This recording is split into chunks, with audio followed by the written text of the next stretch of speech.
Good morning. I'm Lynette Adams, and this is Rochester in Focus.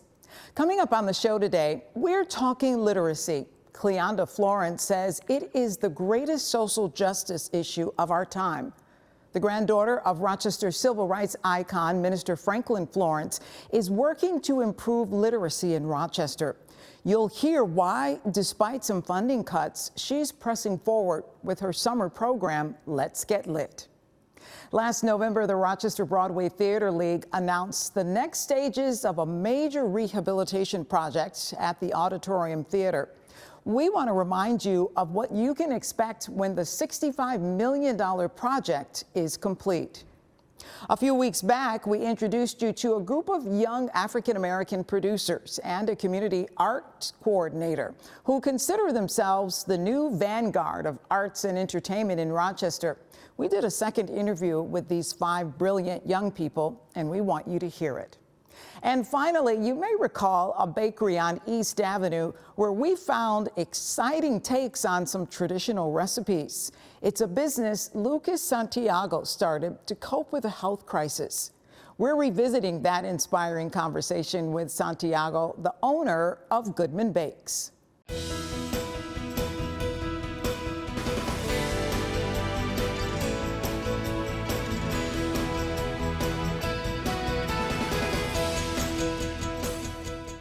There is one person in this community who is on a mission to make sure everyone in Rochester is literate.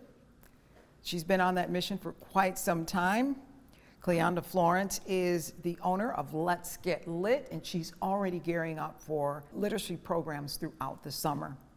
Thank you for joining us. Thank you for having me. And you have been on a mission. Yes. But that's partly because the literacy numbers in Rochester are they're not good, right? They're appalling. Okay, I'll let you say appalling. They're appalling.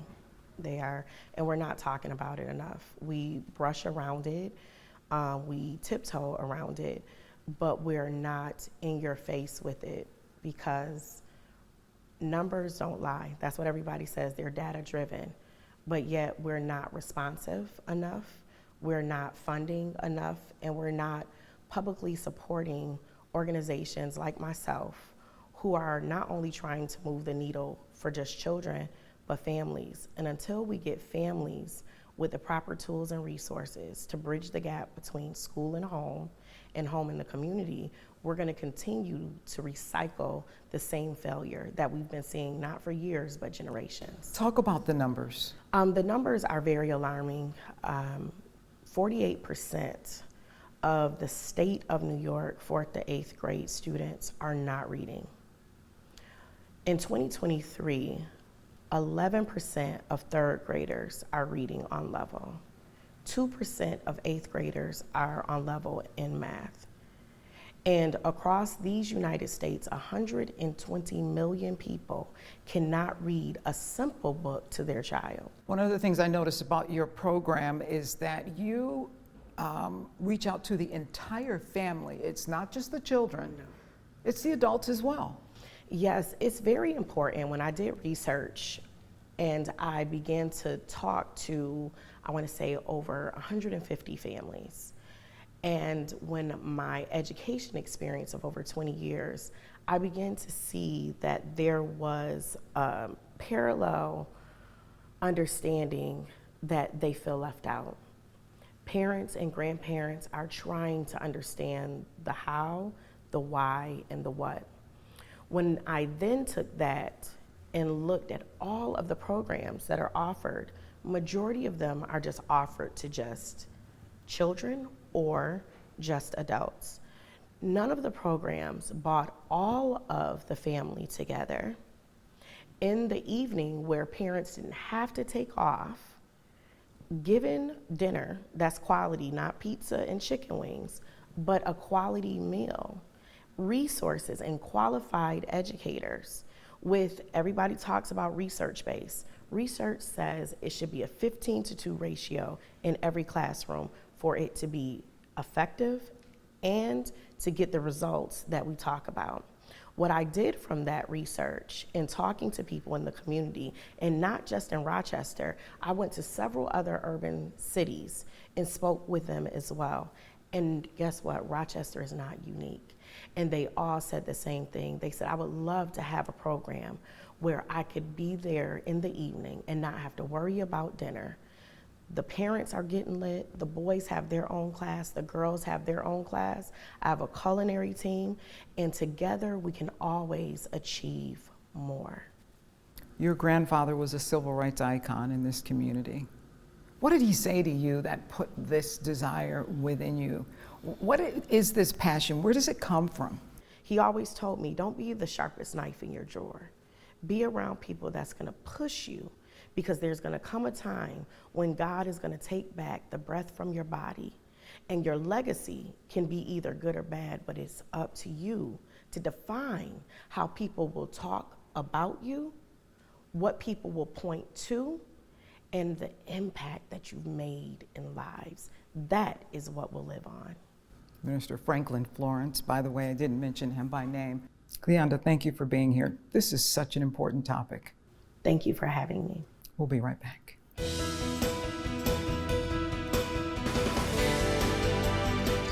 So I'm talking with Arnie Rothschild, who is RBTL's CEO, and he is president of the board, about a $65 million, not renovation project, but restoration project, you told me, here at West Her Auditorium Theater.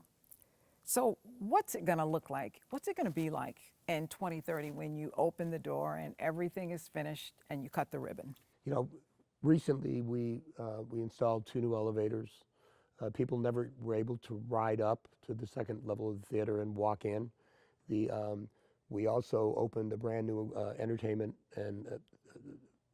space on the second floor.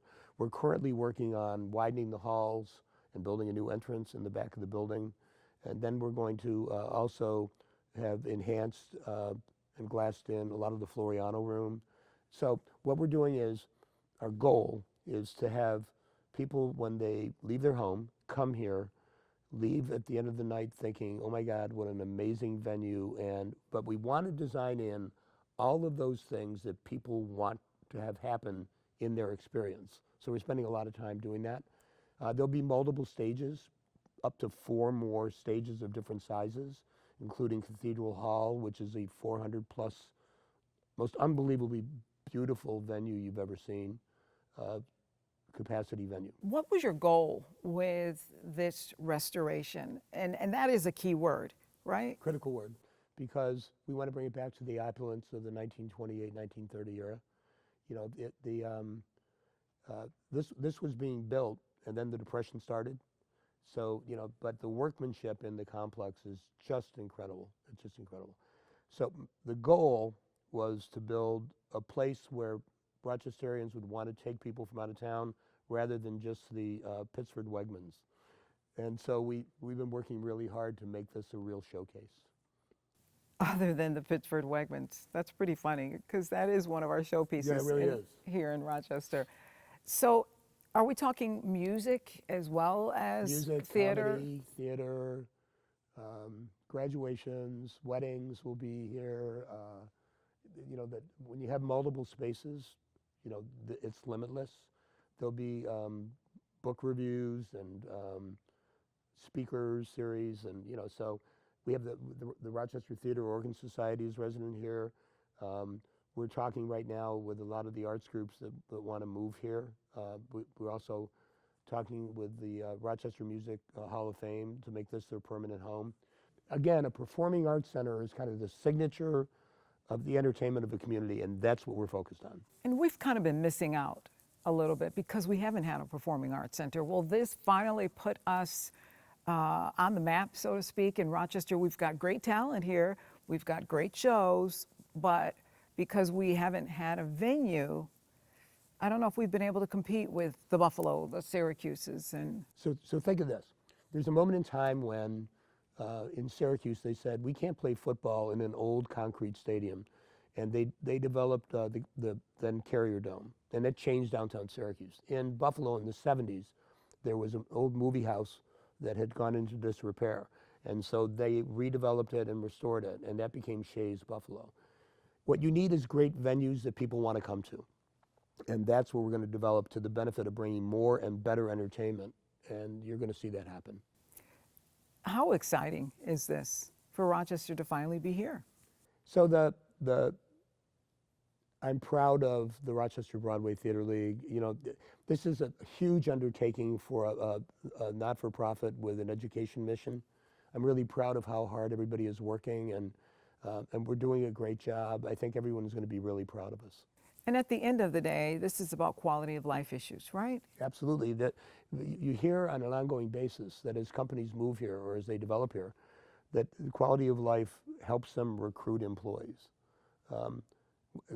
If you had been here for the last few shows, both Les Mis, Mamma Mia, and upcoming, by the way, MJ, the Michael Jackson show, when you see the mix and range of people and realize that there's a lot of people that are coming to the theater for the first time because they just moved here. So it's going to help recruitment, and that grows companies, and that grows the economy. It's going to be an exciting day in 2030. And that, by the way, is the 100th anniversary of the dedication of this building. Exciting. Yeah, it is. Thank you. We'll be right back.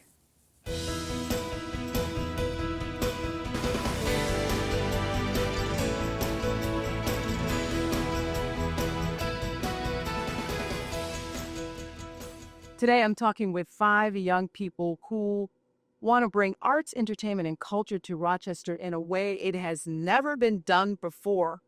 They want to bring about healing.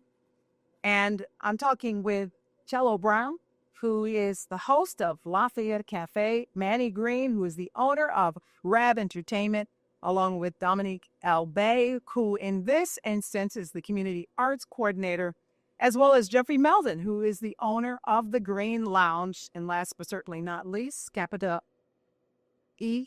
Amaru, who is the owner of Be Healthy. He is the CBO where we are today. And I know we were just talking about healing. That's really the mission that all of you are on. Healing in a different way, even. Yes. As soon as you walk into the space, it gives a certain vibe, a certain energy that definitely speaks healing. One of the first images that you might see when you walk in there is a huge tapestry that was formulated. I actually have 10 of them, but we can only fit one on the walls. That tapestry has about maybe 10 to 15,000 signatures. And what we did at the time of Barack Obama's inauguration, we took this tapestry to DC and we allowed just well-wishers to sign it. And once they signed, we gave them a certificate saying that they were actually there and present, and that upon signing this tapestry, that they will go back to their communities and do something positive towards hope and change, which was Obama's call to action at that point. So we try to keep that tradition alive with everything that we do in the Green Lounge, whether it's a healthy smoothie, whether it's Black arts and culture, whether it's music, whether it's hip hop, all these different forms of healing, we look forward to doing there at the lounge. So what are the 5 of you hoping that you can achieve in this city in the next 5 years, 10 years? What's the future? Yeah, for me in the Be Healthy Fresh Food Market, we really focus and strive to provide healthy food options for people who are living in food deserts and don't have access to healthy options. We live in communities where there's a saturation of corner stores and hair stores and liquor stores, and we're lacking health food stores. So Be Healthy Fresh Food Market is a place where, we aid people in getting a healthy option. And that's what we're doing, with the Green Lounge and the Vanguard here. Just being able to provide the people who are participating with something that's going to increase their quality of life and just help them overall mentally, physically, spiritually, and emotionally. Manny, when I was talking to you earlier, you talked about giving young people space, giving them encouragement to be who they are, perform their art, and have courage to do that. Why is that important to our healing?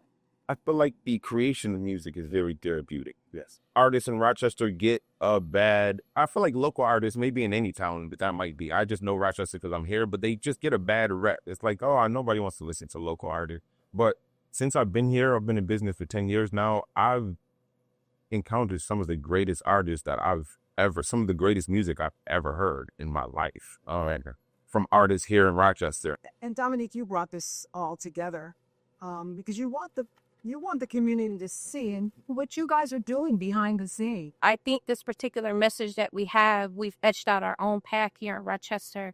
And I think that it's a safe path for everybody. But kind of to piggyback on Manny with Hometown Heroes, I think one of your slogans is guns down, peace up.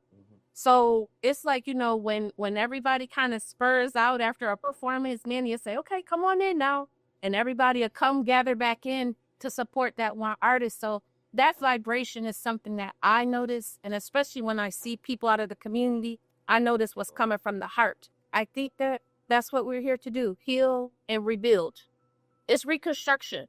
Reconstruction. Yeah, well, take us out. Is that what your hope is? I think that helps. That helps that these kids can have, some place to go, because that was a dream for us to hear ourselves on the radio. Back when I was a kid, to hear yourself on the radio would be, if you went back to school and you're the man. So, but now, that's a possibility. Just send us your music in. And we'll be right back.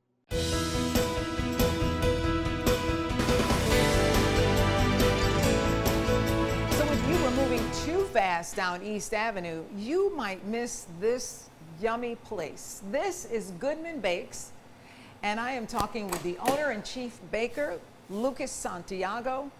This is your second year here on East Avenue at Goodman Bakes. Have you figured it out? I know that the holiday time is your big season, right? Every year we learn something new. Being that we are a micro bakery, and we have just a certain amount of space, I have found that things don't always go as planned. So I have to write a list of what didn't work, so the following year we can improve on that. Tell us, I know that you started during the pandemic. What was that like? I had no idea what to expect. I was fortunate enough to have somebody see one of my pies on Instagram, and she featured it in her article, and all of a sudden I started getting all these orders, and before I knew it, I thought, oh my goodness, what am I going to do? So I literally baked for hours and hours, and it was very satisfying. I found out that people were buying 2, 3, 4 pies and sharing them with family members, and everybody was enjoying them via Skype because nobody was able to get together. So that was really heartwarming. I know that this is a pie that you came up with specifically for Thanksgiving, but give us an idea of where some of your items come from. I mean, the bakery is just full of different things that you don't typically see in a bakery. Thank you. I'm constantly looking. I said that in the beginning, I wanted to keep it familiar, but give it a little twist to make it a little more interesting. I mean, I tend to go out a little too far sometimes, so just from past experience, I thought, you know what, if it's easy, people like simplicity, like this pie, stuffing, mashed potatoes, and turkey. Just quickly tell us, when you started talking about baking a couple of years ago, you were baking from your home, right? I was. I was diagnosed with cancer, and during 5-week radiation treatments, I needed something to keep me busy, prevent me from going to the dark place that I think anybody who's gotten that phone call has experienced. And it was during the summer, so I would go to the public market, and I did what I love to do and what comes naturally. I just went home and I started baking pies, and I started just sharing them with friends, and it just brought me a lot of peace and a lot of comfort. And you know, it was a long 5 weeks, and so there was a lot of pies and a lot of experiments and a lot of things that didn't work out. But most of all, it was just keeping a positive attitude and staying busy and just sharing my passion. And just quickly tell us, is that something you learned, that when you're going through something difficult, doing what you love really makes a difference? It brought me, it kept my head above water. It really kept me focused. There wasn't one day where I felt like, I felt like this is a terrible thing. I just thought, you know what, I'm going to get through this, and I did what I love doing, and that's being in the kitchen and just surrounding myself with beautiful produce and food, and most importantly, just sharing it with people that I care about. I think it's what saved me. Works for me. The only problem for me is it probably would add another 10 pounds. We'll be right back.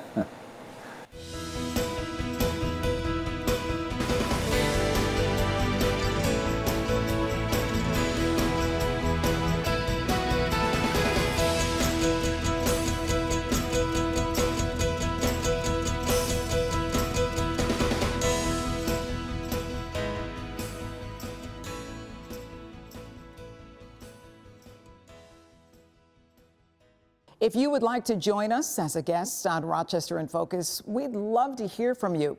You can reach the News 10 NBC Newsroom at 232-1010 or send us an email at news1@whec.com/RIF. That's all the time we have today. Until next Sunday, be safe and have a great week.